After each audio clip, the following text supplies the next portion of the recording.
เรียกว่าไงพัชชูก็คือเกือกม้าก่อนเป็นคล้ายๆผ้า1 ชั่วโมงกว่าจากฝั่งเมื่อกี้นะตอนเช้าลงไปดูกันข้างล่างกันมีอะไรบ้าง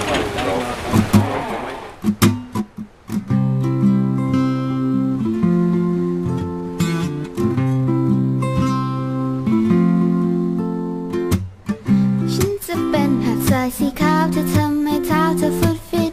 ฉันจะเป็นเกลียวคลื่นเม็ดกลมคอยม้วนอารมณ์ยังหยุดคิดฉันจะเป็นดังแดดละออกคอยเปลี่ยนผิวเธอทีละนิดฉันจะเป็นอะไรอะไรโอ้โอ้โอ้โอ้ลาดิดิดิโอ้โอ้โอ้ฉันจะคอยบังแดดให้เธอในตอนที่เธอนอนหาดทรายฉันจะเป็นไอพัดให้เธอในยามที่โลกนั้นวุ่นวายฉันจะเป็นเครื่องดื่มเย็นๆในตอนที่เธอนั้นกระหายฉันจะเป็นอะไรอะไร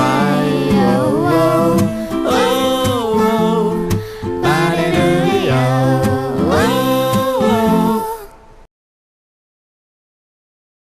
ก่อนหน้านี้ไปแวะฮอตชูมาเกือกม้ามาดำน้ำใช่ทางใต้ก็โอ้โหสภาพถือว่าใช้ได้นะครับดีเลยแล้วก็มาต่อที่เกาะที่2เกาะนี้เกาะบูเวอร์นี่ก็เป็นทะเลแหวกของพม่าคล้ายๆเหมือน GP อ่ะใช่ก็คือเดินทะลุกันได้เดินข้ามกันได้ระหว่าง2ทางมีฟอร์ก็แต่ว่าวันนี้ที่เรามานี่ถือว่าเป็นทริปแรกๆของทางแกรนด์อารามันด้วย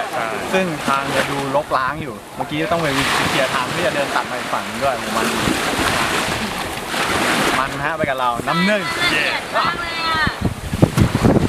ฉันจะคอยบังแดดให้เธอในตอนที่เธอนอนหาดทรายฉันจะเป็นไอพัดให้เธอในยามที่โลกนั้นวุ่นวายฉันจะเป็นเครื่องดื่มเย็นๆในตอนที่เธอนั้นกระหายฉันจะเป็นอะไรอะไรโอ้โอ้โอ้โอ้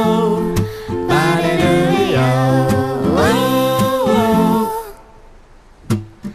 ฉันจะเป็นปลาดาวให้เธอในตอนที่เธอนั้นมองฟ้าฉันจะเป็นปริเมฆสีครามในยามที่เธอนั้นหลับตา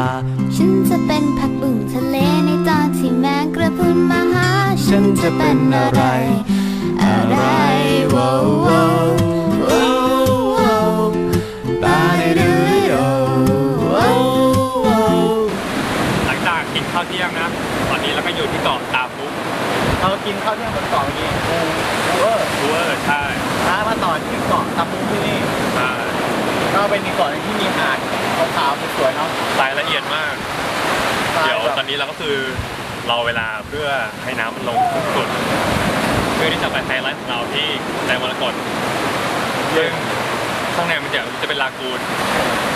เดี๋ยวเราจะเข้าไปข้างในโดยการลอดลอยคอเข้าไปใช่ลอดทางเข้าไปก็คือมันต้องอาศัยช่วงน้ำลดสุดเดี๋ยวรอเวลาที่เกาะนี้ก่อนน่าจะประมาณสักบ่าย 3เราไปดูกันว่าข้างในของแดนมรกตจะเป็นยังไง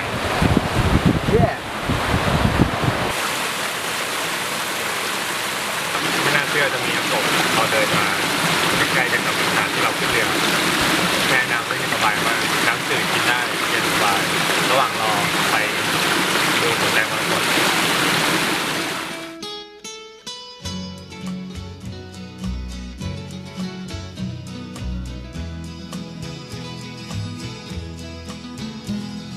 I know I stand in line until you think you have the time to spend an evening with me. And if we go someplace to dance, I know that there's a chance you won't be leaving with me. Then afterwards we drop into a quiet little place and have a drink or two.And then I go and spoil it all by saying something stupid like I love you. I can see it in your eyes that you despise the same old lies you heard the night before. And though it's just a line to you, for me it's true and never seemed so right before. ตอนนี้นะครับพายเรือคายักอยู่ที่ใดสักที่หนึ่งนะครับบนเกาะของโซนของพม่านะฮะซึ่ง2ข้างทางครับอันนี้เป็นเหมือนเป็นคลองที่เชื่อมเข้าออกกับทะเลลักษณะก็เป็นป่าชายเลนนะครับ ซึ่งมีชนิดพันธุ์ไม้ป่าชายเลนหลากหลายมากมายเลย ไม่ว่าจะเป็นโกงกลางสมงสมแหมลำพูลำแพนตะบงตะบูนนะฮะเพียบเต็มไปหมด ถือว่าสมบูรณ์มากครับ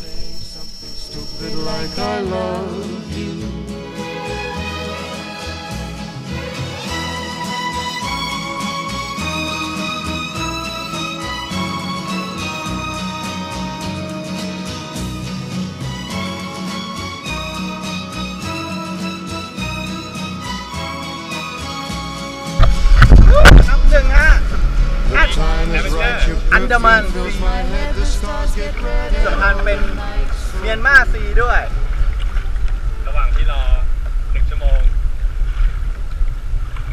มีขยะผู้ชายเนี่ยที่นี่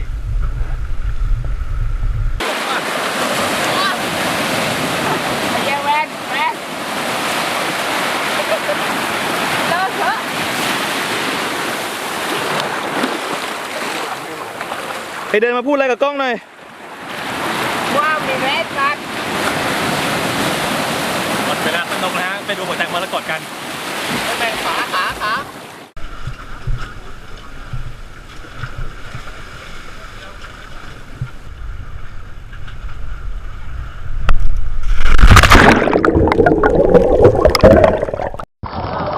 ลงน้ำมาแล้วครับเดี๋ยวเราจะลอดใต้ถ้ำเข้าไปดูที่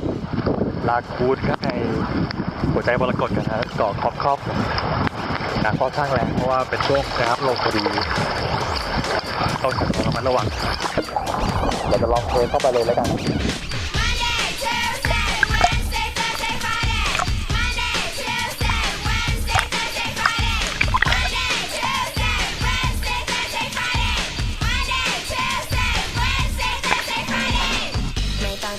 ไม่ต้องรีบร้อนไม่ต้องเปลี่ยนชุดไม่ต้องอาบน้ำไม่ต้องสระผมไม่ต้องรีบไม่ต้องฟังเสียงคนปลุก